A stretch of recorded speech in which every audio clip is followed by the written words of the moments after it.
No,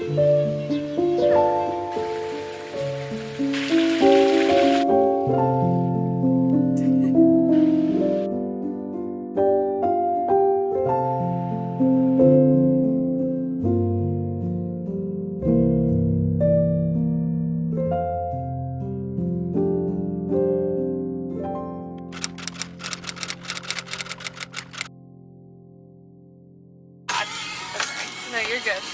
Oh wait, I lost it. Oh shit, sorry. Yeah, you're... There's still like a lot of table behind that also, by the way. Table behind what? Table behind the back. Good. So, I just was afraid if it tipped back, we would roll off and I got scared. Are we ready to look at them again? Yes. Should we show? We have to show them. We're gonna show them. I have to. You have an eyelash on your eye, on your nose. Are you gonna make a wish? Do you want me to get rid of it, or do you? Okay. You have to blow it too. Okay. Nice. You have another one. I think this is an eyebrow though. Okay. No, actually, it's definitely an eyelash because it's curly. Oh. This is Stacy's first time trying crumbl. That was a hard sentence. This first is time trying Stacy's crumbl. first time trying We only got 4 because 6 is just way too much. Please don't get fucked up. Oh, that's good, Stacy. Oreo, chocolate chunk, cornbread. It was cornbread, right? Cornbread. Blueberry. Yeah. Muffin. Blueberry muffin. I think that we should start with the classic. Like, you've never had crumbl before, we should start classic. Okay, that's a good idea. Oh, good bite, Stacy. Wow, you took the least chocolatey bit. Nice. Okay. Chocolate chunk. Cheers. Cheers. Need to take the second bite. Good. I have water. Oh my god, thank god. No, that was very good. I enjoyed that. We should rank them 1 out of 10 after each one, and then we could rank them best at the end. Yeah. So for me, I have to say that's like a solid 8. To be honest, same. Yeah. I agree with that rating. What should we try next? I picked the first one, you get to pick the second one. Should we do the cornbread next? Okay, I like that plan. And then we're gonna do that, and then we're gonna end on this because this freaks me out. Okay. Let me show them this. Yes, show it to like them. It's perfect. Crazy. Aww. The cornbread. Then we each need butter. Dip it in the butter. Oh my god, wait, that's softer than I expected. Wait, mine's not very soft. I think the problem is the angle. You're going up and under rather than down. Cheers. Fast.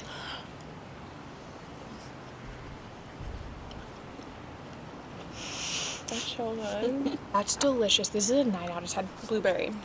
So I'll show. Oh yeah, show because it's very cute.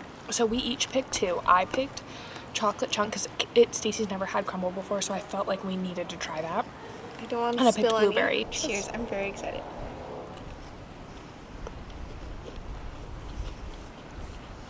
I saved it. That is really good. 9 out of 10. I'm biased though. I love blueberry everything. Blueberry That was bagels. really good. That was so good. I'm also having another bite. Oh my god, jeez. We're allowed to have second bites, you know? That's true. That is true. I'm allowed to do whatever I want. I wish there was even more blueberry. But it was still very good. We're still good. 8. I changed it to an 8. Yeah, we're changing it to 8 because it needed more blueberries. I don't want to do this one. Finally, we have this. I don't know if I can even grab it. This monstrosity. You can. No, like, it's like... No, yes, you got it. It's like a giant Palate cleanser. Oreo. So, like, as you can see, it's a massive fucking Oreo. But it's like a whoopie pie kind of, right? Are they called whoopie pies? This one would have been nice to have a knife for. Yes. Which I do have in my bag. In that bag? No, let's just do it. Okay, you rip it. See, I don't want to rip it. Okay, let me. Let's just bite it. No, I'm gonna do it. We're back. Stacy really wanted to we got the napkin and we got a fork. Not a knife, a fork. It's gonna be a lot better. It is gonna be a lot better, actually. Okay, time for these cookies. People need to get a life. I think so too. I'm so afraid. I feel like you need to put the cookie on top. Okay, cheers. Cheers.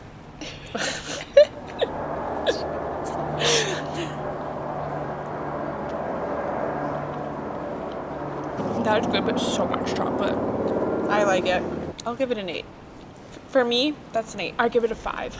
Wow, that's the shittiest rating. I love chocolate. And if it was a 5 out of 5, I'd give it a 2. It's like less than half for me. So maybe I'd give it a 4. Okay.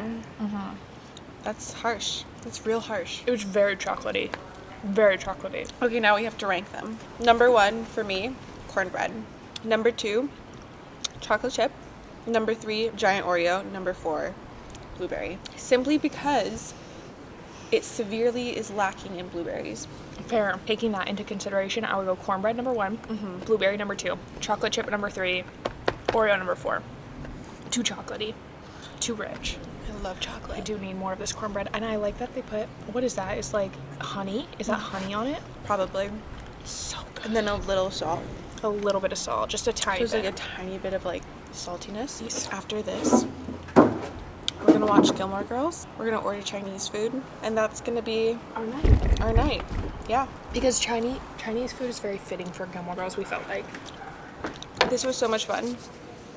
This was so much fun. I'm glad we did this. I'm really happy we did this. We did not get Chinese food. We did not. But we did get pizza. Mostly because the Chinese food that we wanted was going to come out to $100. Cheers. Cheers.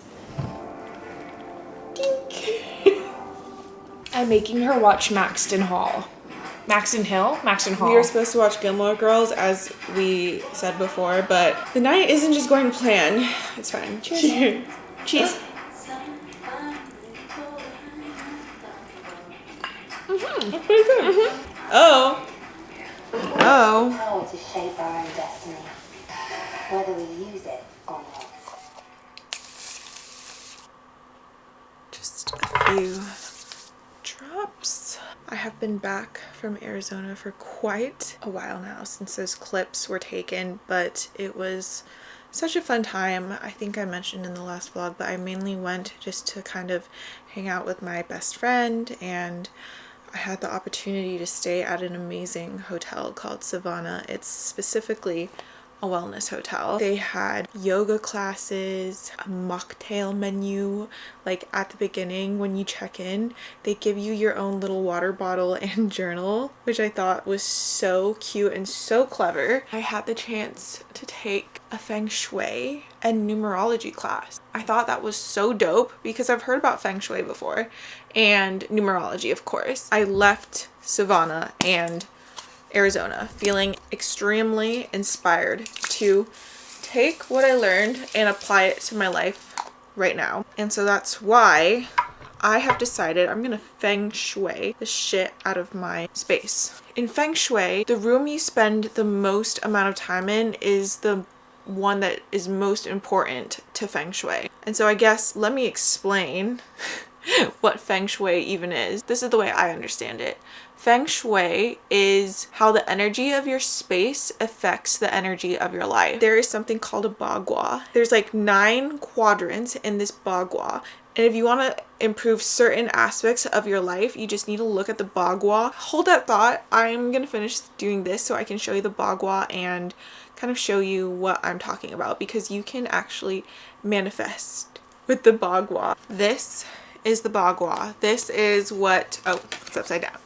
This is what the instructor gave us, and as you can see, prosperity, family, skills and knowledge, fame, you can read the rest. So basically these are like areas of your life, and when you feng shui one of these areas, basically you're improving the energy of that area and thus improving your life in that area. To make it easier, I'm just going to explain this as if it were just a room, and your door is always going to be on this bottom quadrant. So you see my door is right there. So if we're looking at my room facing the window, helpful people and travel is on this bottom right, back right quadrant.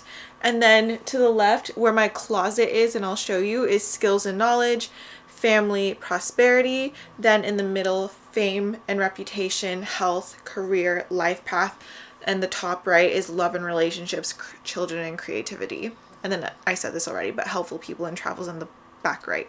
And so when you feng shui one of these quadrants of your room or house, basically you're going to be able to better manifest what you want in that quadrant. So let's say I'm single right now and I want to manifest a relationship. Basically what I'm going to do is I'm going to feng shui the top right corner of my room to improve the energy of that quadrant, and that in turn is going to help me manifest a relationship. Or maybe it's more love for myself. Maybe that's all I want, you know, whatever your situation is. There's like a few essentials that will automatically uplift the energy of your space and overall life, and that is to keep the area clean, to declutter, and to remove broken and old items that you don't use, that no longer bring you joy. That's what we're doing today.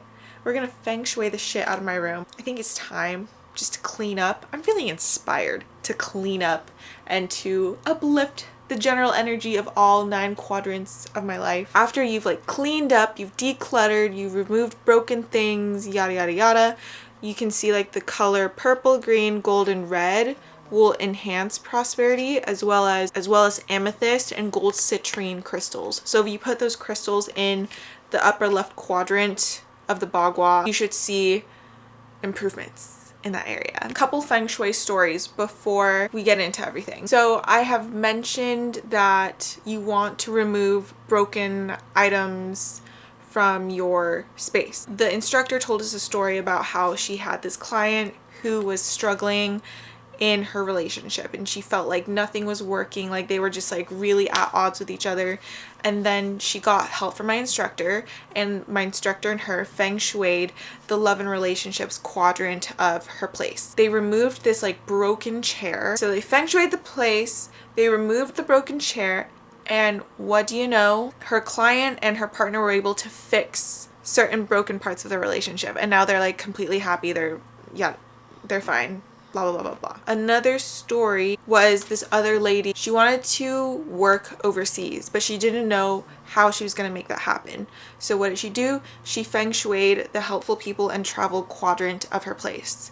And within a month, without her really even trying to find this opportunity, she got a job offered to work in Amsterdam for like a set period of time, so it wasn't forever. She could come back. Those are just a couple stories of how you can manifest using feng shui. I myself feel like I've already seen improvements in my life with the little tiny bits I've done. It's time to start cleaning up. Okay, please don't judge me when you look at the state of my room. I told you, but as I said before, and that's my little filming station. Oh my god, yeah, it's all a mess. And then I'm not even gonna show you the closet because oh my god. This is the before, and we're gonna do our best to rectify the situation. Oh, okay. Quick update. I'm not sure how long I've been working for, but I needed some energy, so this is my little break. I have a St. James blood orange black tea, delicious, and a little suja energy shot with coffee fruit and reishi. So basically you're gonna be really shocked when I show you my room. This is where my desk was. I've completely removed it. I just completely get rid of the office stuff from my room and not put it back in here because I'm just really digging the tranquility of the space without the desk. And so that means I'll just have to like work in the kitchen, which is fine, and coffee shops, which I do anyways.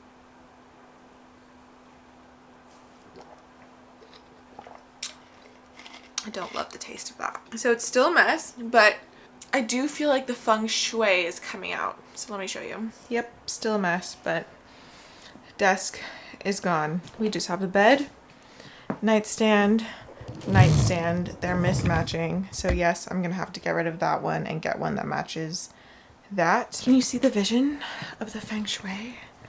I don't know if you can yet, but you will. Things I don't even know, like this is just becoming worse and worse. Honestly, like you wouldn't know how much I just cleared out of my closet though. At this point I just need to like start cleaning stuff up because it's getting late in the day and this is not gonna be conducive to sleep. So feng shui is going, you know what, it's taking longer than I thought.